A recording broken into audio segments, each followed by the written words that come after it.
కడప జిల్లా పొట్లదుర్తి గ్రామం వద్ద నూతనంగా నిర్మించిన జగనన్న కాలనీ సమీపంలో భారీగా ఎర్రచందనం దొంగలను పోలీసులు స్వాధీనం చేసుకున్నారు. రాత్రివేళ మినీ లారీలో పొరపాకల చాటున ఎర్రచందనం దొంగలను లోడ్ చేస్తున్నారని సమాచారం రావడంతో దాడి చేశారు.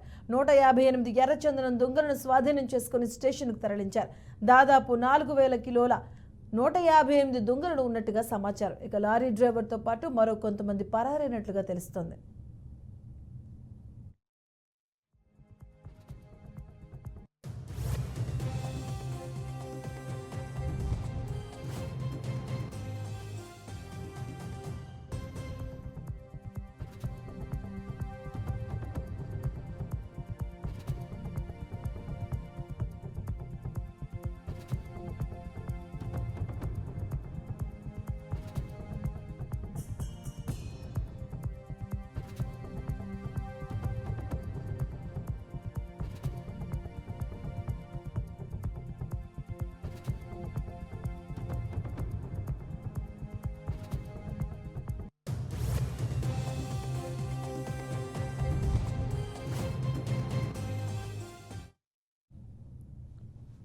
ఇదే అంశానికి సంబంధించిన పూర్తి అప్డేట్స్ మా కరెస్పాండెంట్ సురేందర్ అందిస్తారు. సురేందర్.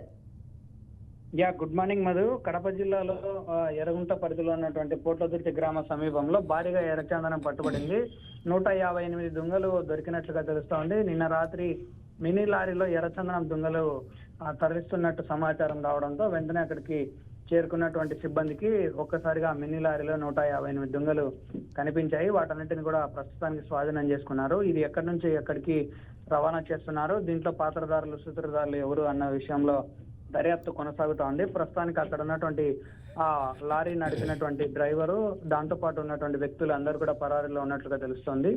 ఆ సమాచారం తెలుసుకున్నటువంటి సిబ్బంది అక్కడికి రాగానే వాళ్ళందరూ పరారీ కావడంతో ఆ దొంగలను మాత్రం ప్రస్తుతం అక్కడ సమీపంలో ఉన్నటువంటి ఎర్రగుంట్ల పోలీస్ స్టేషన్ కు తరలించారు. అక్కడే దర్యాప్తు కూడా ప్రారంభించారు. 158 దొంగలు అంటే దాదాపు కొన్ని కోట్ల రూపాయలు విలువయ్యేటి. ఇవన్నీ ఏ ఏరియా నుంచి తరలిస్తున్నారు, ఎక్కడికి తీసుకెళ్తున్నారు, దీంట్లో ఎవరెవరు ఇన్వాల్వ్మెంట్ ఉందన్న కోణంలో ప్రస్తుతానికి అయితే దర్యాప్తు కొనసాగుతోంది. ఇంత పెద్ద ఎత్తున ఎర్రచందనం దొంగలు పట్టుబడడం కూడా చాలా అరుదుగా చూస్తూ ఉంటాము. ఈ ఎర్రచందనం దొంగలు పట్టుబడడంతో ఇంకా ఆ ప్రాంతంలో చుట్టుపక్కల ఉన్నటువంటి గ్రామాల్లో కూడా కూంబింగ్ జరుగుతూ ఉంది. ఇంకా ఏమైనా ఇలాంటి ఎర్రచందనం దొంగలు తరలించేటువంటి వాహనాలు ఉన్నాయా, ఇలాంటి ఎర్రచందనం దొంగలు తీసుకొచ్చేటువంటి వ్యక్తులు ఎవరైనా ఇక్కడ ఉన్నారన్న కోణంలో ప్రస్తుతానికి అయితే దర్యాప్తు కొనసాగుతుంది. Madhu. Right, thank you Surender.